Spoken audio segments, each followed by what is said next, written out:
Qué gusto saludarlos una vez más. Es un privilegio para mí poder encontrarme con ustedes una vez más. Durante las últimas semanas hemos estado hablando acerca de Roma. Llevamos 4 episodios, este sería el 5º. Considera la posibilidad de suscribirte al canal si aún no lo has hecho. Y por favor, activa la campanita para que te lleguen nuevas notificaciones de videos próximos. Es un placer estar contigo una vez más estudiando la palabra de Dios. Es muy interesante recorrer paso a paso por la historia de hace más de 2000 años. En honor a Tito se construye este monumento, este Arco del Triunfo. Y a Tito, tristemente, ya había fallecido, pero en su honor su hermano le construyó este Arco del Triunfo. Cuando tú recorres esos caminos y en especial te detienes para mirar lo que significa este monumento, verás cómo en alto relieve, en alguno de los muros dentro del Arco del Triunfo, se puede observar cómo el general Tito y sus soldados están llevando esclavos, y junto con los esclavos judíos van algunos de los utensilios que se usaban o que había en el templo de Jerusalén, el cual fue destruido, el candelabro de los 7 brazos, que era de oro. Es un arco enorme, muy grande, y que obviamente también fue considerado para la construcción de otros más en el mundo. La profecía bíblica nos muestra y nos enseña el destino no solamente del pueblo judío, el destino de las naciones que caminarían a través de los tiempos, cuando lo hemos estado estudiando en el capítulo 2, en el capítulo 7, en el capítulo 8 del libro de Daniel. Hoy consideraremos rápida y brevemente también una profecía que se encuentra allí en el capítulo 9 del libro de Daniel. Sin lugar a dudas es una profecía que es la más larga que hay en la Biblia, en el libro de Daniel. Esta profecía nos habla del tiempo determinado o considerado como una oportunidad para que el pueblo judío pudiese hacer en realidad lo que Dios deseaba de él, un faro para bien o para ayuda de todas las naciones. Tristemente el pueblo judío falló, rechazando incluso al Hijo de Dios, a Cristo Jesús, la luz que alumbra a este mundo. Abrimos la Biblia, el capítulo 9, versículo 20 del libro de Daniel. Aún estaba hablando y orando y confesando mi pecado y el pecado de mi pueblo Israel, y derramaba mi ruego delante de Jehová mi Dios, por el monte santo de mi Dios.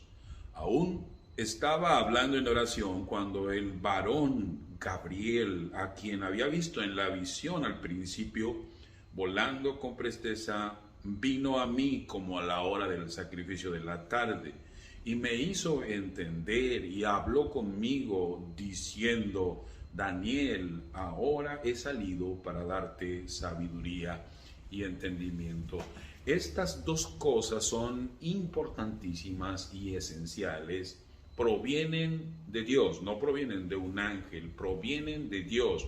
Al principio de tus ruegos, verso 23, fue dada la orden y yo he venido para enseñártela, porque tú eres muy amado. Llamados los santos del Altísimo, que finalmente, gracias al triunfo de Jesucristo, como lo hemos estudiado entre los episodios anteriores, terminaremos heredando el reino de Dios. Dice el verso 24, 70 semanas están determinadas sobre tu pueblo y sobre tu santa ciudad para terminar la prevaricación y poner fin al pecado y expiar la iniquidad, para traer justicia perdurable y sellar la visión y la profecía y ungir al santo de los santos. Bien, varias cosas son importantes que nosotros podamos reconocer aquí, porque implica acerca del plan de Dios específicamente para su pueblo, el pueblo de Israel. Daniel, mientras escribe esto, está siendo uno de los exiliados, primero en Babilonia, ahora en Medo-Persia,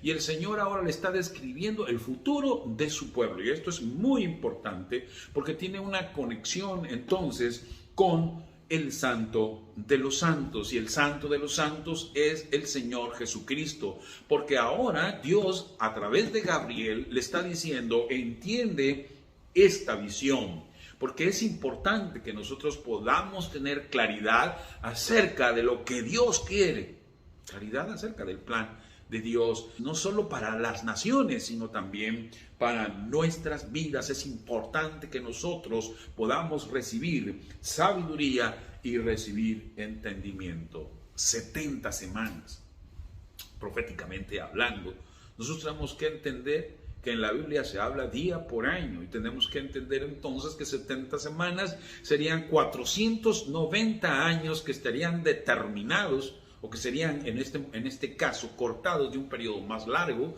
que es el periodo de los 2300 días o años proféticos, hasta que al final, dice la palabra del Señor, el santuario sería purificado.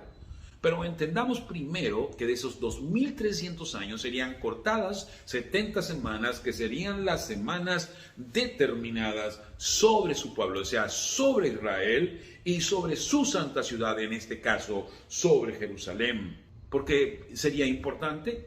Porque al final de esas 70 semanas aparecería el Santo de los Santos y con él expiaría la iniquidad, es decir, vendría a derramar su sangre carmesí en favor de nuestras vidas, traería lo que se llama la justicia perdurable, es decir, abriría la puerta para que de allí en adelante la fe y la esperanza pudiese estar centrada en Dios mismo, estar centrada en Cristo Jesús, sellar la visión y la profecía y ungir el Santo de los Santos. Ahora Daniel va a recibir la información de cuándo iniciaría esta profecía de los 2300 días o años, en donde estaría primero ese gran periodo de 70 semanas. Sabe pues y entiende, dice, que desde la salida de la orden para restaurar y edificar a Jerusalén hasta el Mesías príncipe habrá 7 semanas y 62 semanas. Sumamos 7 y 62, dan 69.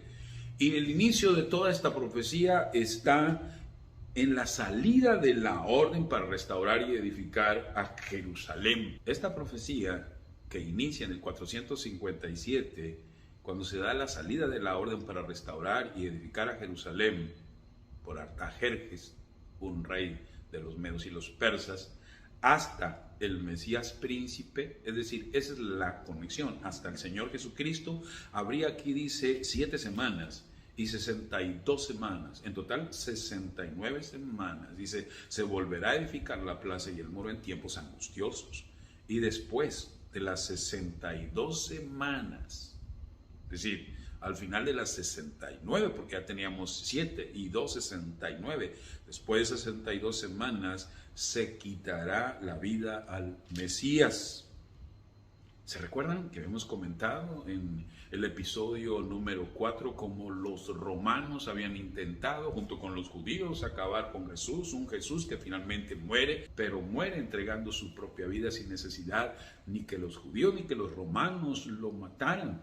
Y es muy interesante porque aquí cuando dice, y el pueblo de un príncipe que ha de venir, el pueblo de un príncipe, en este caso tenemos que reconocer que aquí está hablando específicamente de este personaje al cual se construyó ese arco del triunfo que se encuentra en Roma.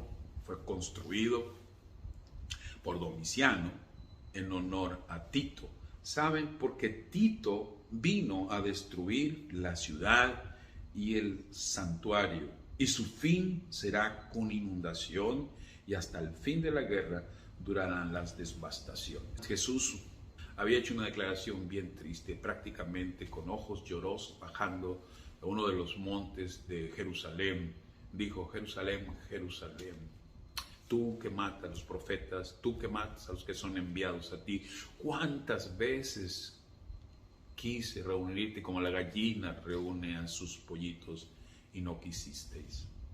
El pueblo de Israel, el pueblo judío, el pueblo de Jerusalén estaba rechazando al Santo de los Santos, estaba rechazando al Mesías, estaba rechazando al príncipe de los ejércitos. Y años después, 40 años después, el general Tito vendría y destruiría la ciudad y su santuario con un triste fin, con inundación. Por otra semana, dice, confirmará el pacto con muchos. A la mitad de esa última semana, porque si se recuerdan teníamos 7 y 62, que eran 69 semanas, y como eran 70 semanas las que estaban determinadas para el pueblo de Israel, podemos hacer esta conexión. Las 69 semanas terminarían en el año 27 después de Cristo, cuando Cristo fue ungido. El Santo de los Santos fue ungido a través del bautismo por Juan el Bautista en el Jordán, cuando Jesús le dijo: conviene que tú hagas la voluntad de Dios, porque Juan no lo quería bautizar. A partir de entonces, en el año 27 hasta el año 34, tenemos la última de las semanas de las 70 semanas determinadas para el pueblo de Israel. ¿Qué pasó en esa última semana? Por otra semana, es decir, los últimos 7 años, confirmaría el pacto con muchos. Porque a la mitad de la semana, es decir, Jesucristo murió a la mitad de esa semana, hizo cesar el sacrificio y la ofrenda. Específicamente el día en que Jesús estaba muriendo en la cruz del Calvario. Ese viernes triste, cuando Jesús pendía de la cruz, cuando Jesús dijo finalmente: en tus manos entrego mi espíritu, en el templo, el sacrificio de la tarde, el sacerdote, en el templo de Jerusalén, el sacerdote vio algo extraño cuando trataba de sacrificar al cordero. El cuchillo se le cayó de las manos y sucede que el velo del templo se rasgó de arriba abajo. Y esto hablaba de cómo ya el Señor Jesucristo, que era el Cordero de Dios que quitaba el pecado del mundo, estaba muriendo en la cruz del Calvario, estaba entregando su vida y con ello estaba haciendo cesar el sacrificio y la ofrenda. Es decir, todos los ritos y ceremonias judíos hasta la muerte de Cristo llegaron. A partir de allí Jesús va a inaugurar una nueva manera de adoración a Dios. Dice aquí la Biblia: después, con la muchedumbre de las abominaciones, vendrá el desolador. Así es. Saben, amigos, que después de que Jesús murió y ascendió al cielo y los discípulos de Cristo empezaron a predicar el evangelio con los gentiles, Jesús les enseñó antes de irse al cielo, es decir, antes de la ascensión.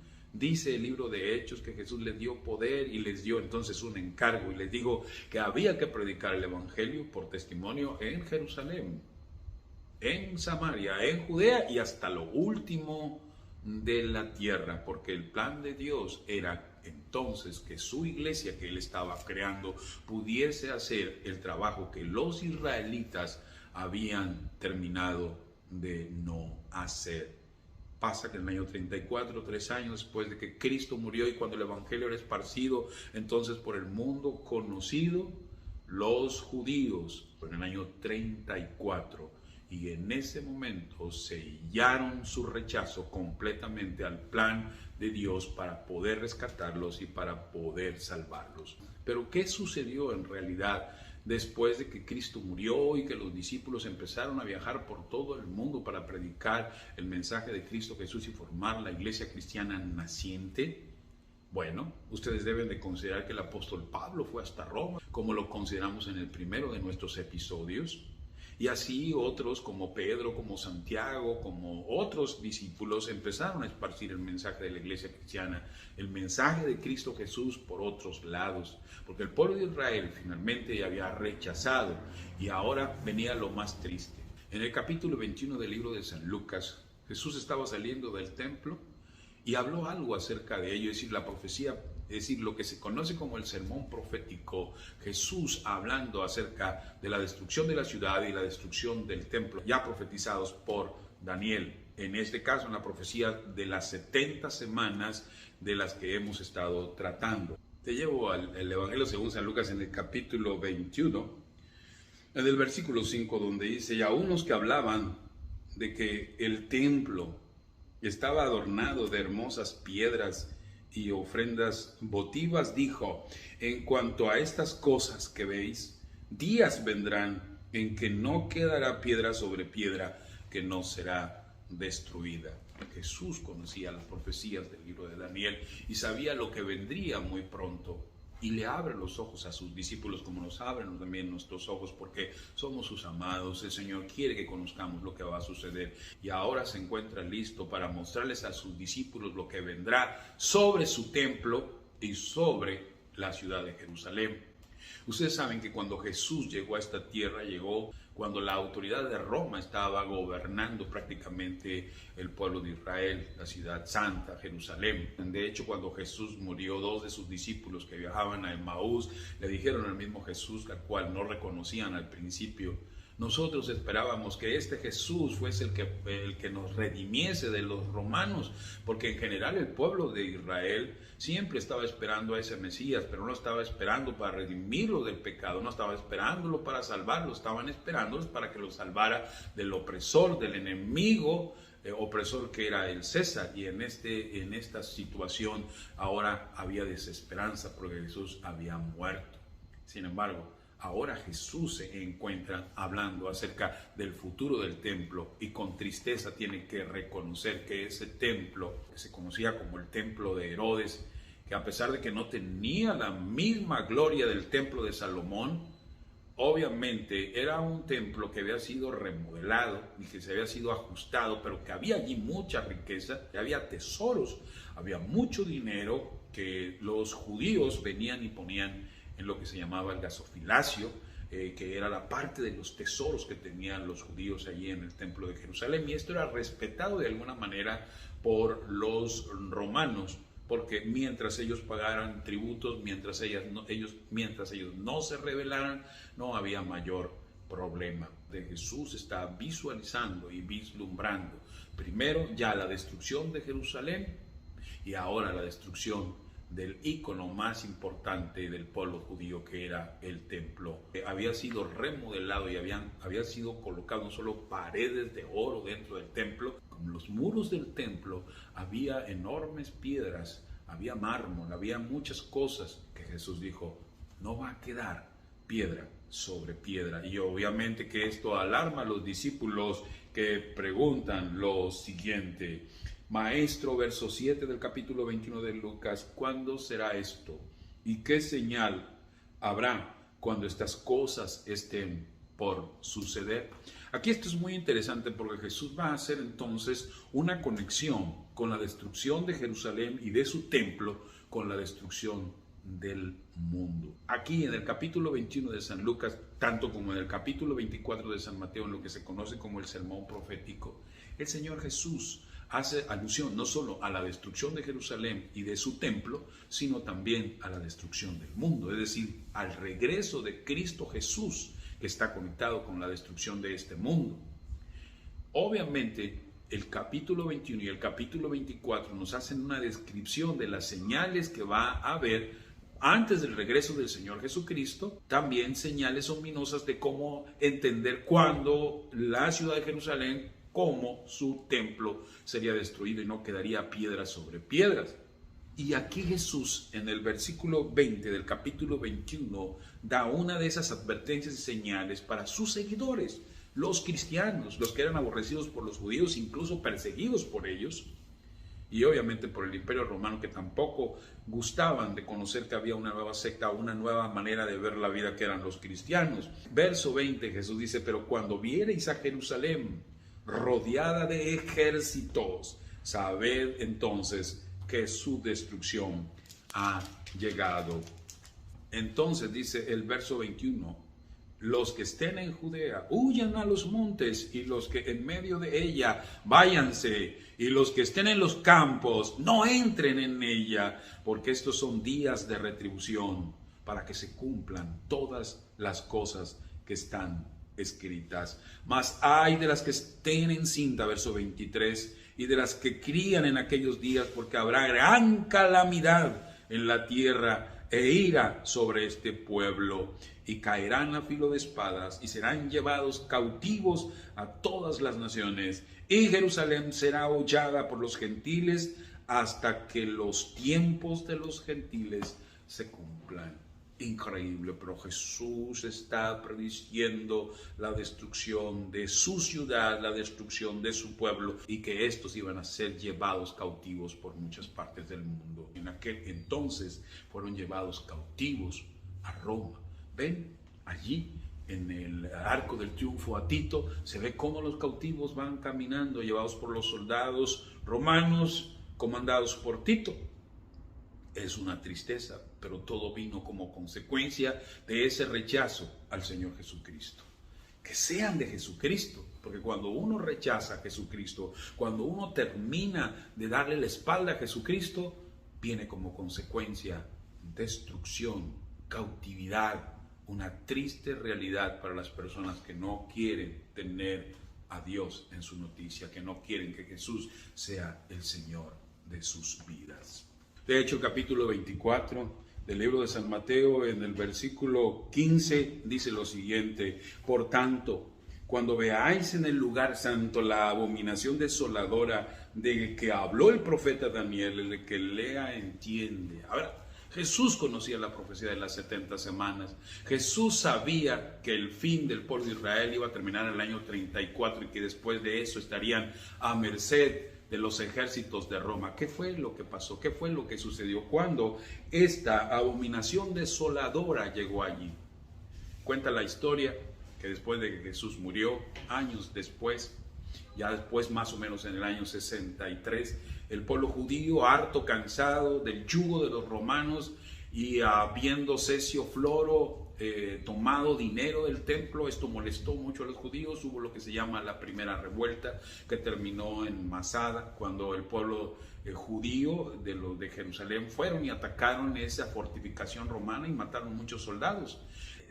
Y al ver entonces la situación de revueltas y de que estaba sublevando no solo Jerusalén, sino todos sus alrededores, entonces los romanos empezaron a preocuparse. Cestio Galo baja de Siria con más de 20,000 soldados para tratar de sofocar la revuelta de los judíos. Entonces lo que sucede, y cuenta la historia a través de Josefo, Flavio Josefo, el historiador judío, que nos cuenta qué es lo que sucedió en aquel entonces. Y Cestio Galo trató con sus ejércitos romanos de rodear a Jerusalén. De hecho, Jerusalén empezó a ser asediada, empezó a tener problemas muy serios, empezó a haber problemas pero muy serios dentro de Jerusalén, de hambre, de enfermedades, de desespero. Dentro de todo este asedio estaban los cristianos, estaban todos aquellos que habían escuchado de la profecía de Jesucristo, que había dicho que cuando vieres que los ejércitos están rodeando, es hora de que abran los ojos, porque va a ser necesario que ustedes abandonen Jerusalén y los que están fuera de ahí no regresen. Sin embargo, de una manera misteriosa y de repente, Cesio Galo empezó a huir. Y entonces, cuando vieron esto, el pueblo judío rebelde en revueltas se lanzó en persecución. Dice la historia que más de 6,000 soldados romanos murieron y ellos pudieron tener armamento y muchas cosas de los romanos.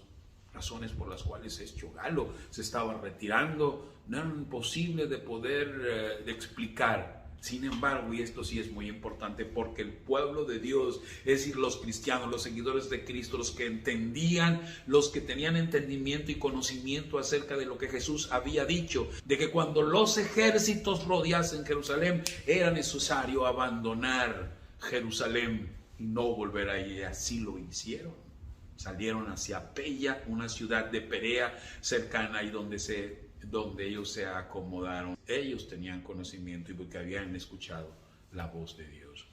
Cuando se enteró Nerón de lo que estaba sucediendo en esta revuelta allá en Jerusalén, entonces mandó a uno de sus principales generales avesados en este asunto de sofocar revueltas, Vespasiano. Vespasiano empezó entonces a ir sofocando poco a poco de diferentes lugares de la región de Galilea y de Judea. Cuando Vespasiano estaba a punto de llegar a Jerusalén, fue llamado entonces a Alejandría, porque se le estaba convocando, porque él sería el sucesor de Nerón, ese triste emperador perseguidor de los cristianos, y un verdadero loco, dirigido por el demonio. Vespasiano entonces, antes de irse, encomendó el trabajo para sofocar finalmente la resistencia que tenía con los judíos a su hijo, el general Tito, condecorado por muchos triunfos que él había tenido. Ahora se quedó después de aquel trágico momento en que los ejércitos romanos tuvieron que huir de una manera despavorida y sin explicación,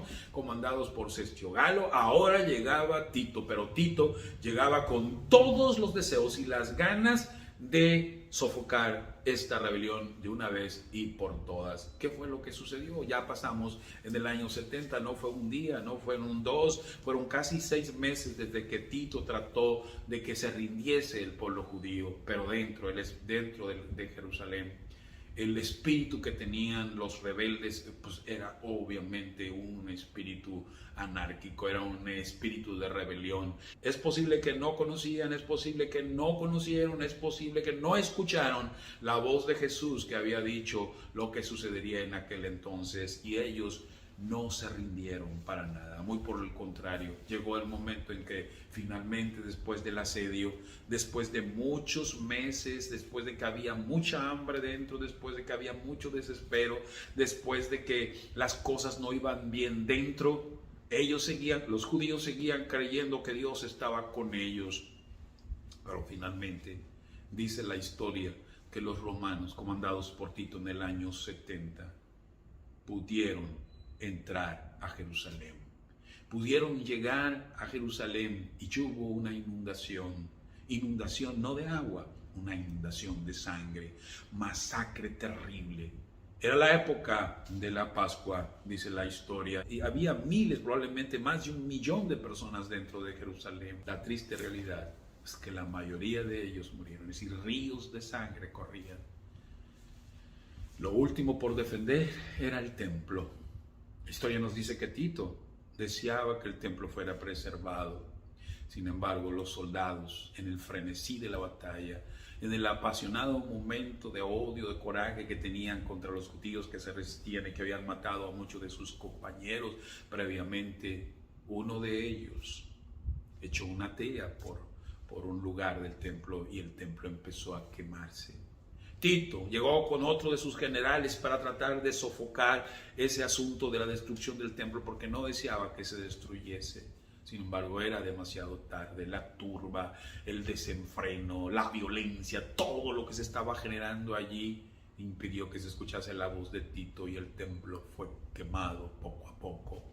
Quienes conocen de esta historia saben que las paredes del templo, que eran de oro, empezaron a derretirse y empezaron a entrar así el oro líquido entre las piedras, y los soldados removieron todo eso porque querían llevarse despojos, querían llevarse las riquezas del templo, querían llevarse todo aquello que significaba el pueblo judío. De hecho, por lo menos 40 años ya el pueblo judío había sellado su destino, habiendo rechazado a Dios.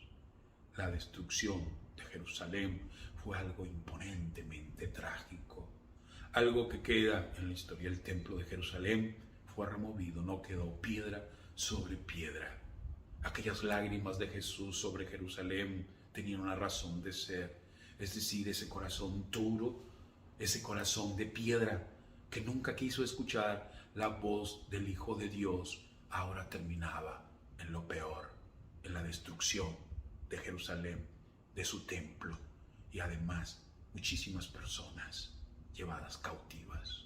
Cuando Tito regresó a Roma, regresó con los despojos, regresó con los cautivos.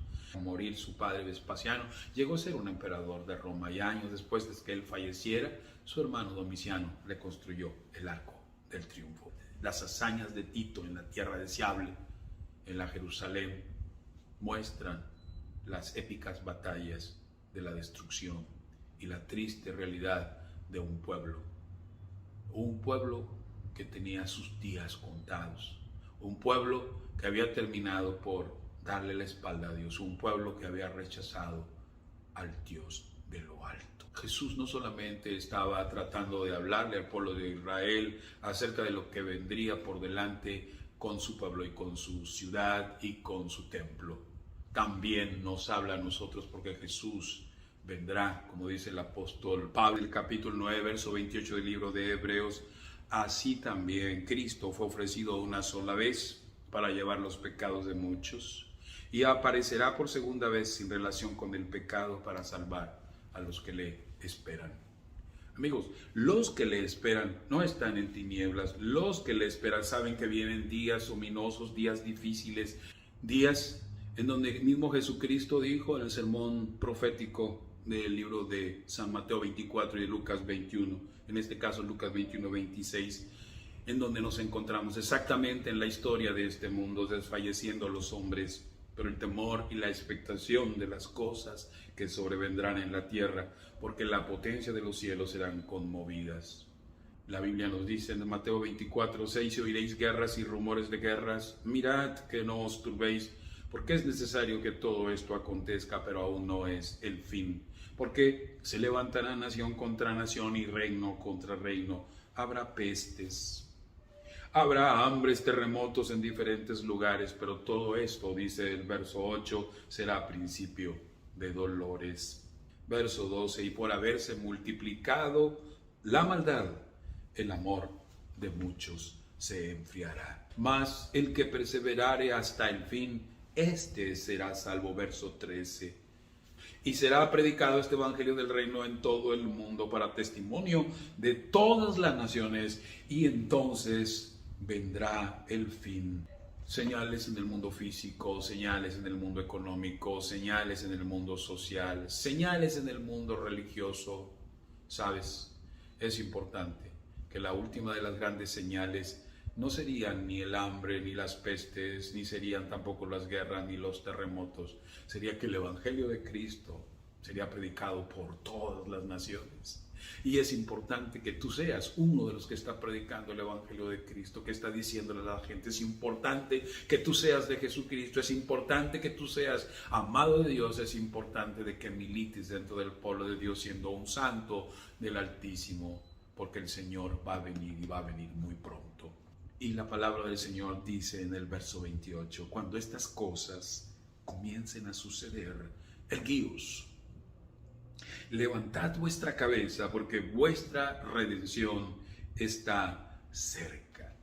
Y es verdad, nos encontramos en el tiempo del fin, nos encontramos en los momentos cruciales de la historia de este mundo, cuando el gran enemigo de Dios utilizará todas las fuerzas posibles, incluyendo a esa Roma que milenariamente ha estado actuando en contra del pueblo de Dios, arrasando y destruyendo.